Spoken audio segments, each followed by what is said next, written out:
Hi நண்பா, பாருங்க நண்பா, மாத்திரையை வந்து கையில் உடச்சி பார்க்குறேன். ஆனால் உடைக்க முடியல என்னால். ஆமாம், கையில் உடச்சி பார்க்குறேன், என்னால் உடைக்கவே முடியல. ஏறுங்க, என்னால் உடைக்கவே முடியல.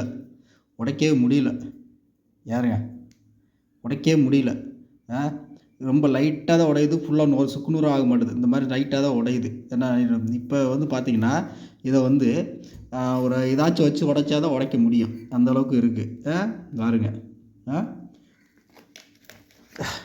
பாருங்க. உடஞ்சிருச்சா? உடஞ்சிருக்குன்னு நினைக்கிறேன். உடஞ்சிருச்சு. இப்படி தான் மாத்திரையை உடைக்க முடியும். ஏதாச்சும் வச்சு அமுக்கி பண்ணால் தான் மாத்திரையை உடைக்க முடியும். சரியா?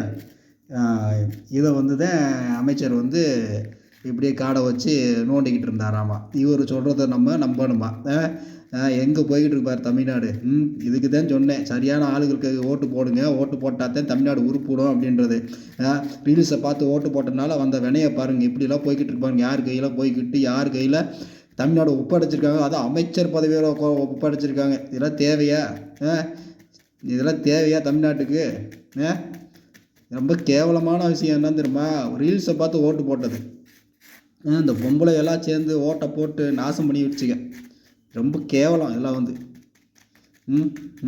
இப்படி தான் இருக்குது தமிழ்நாடு. இந்த மாதிரி தான் போகும் இனிமேல்.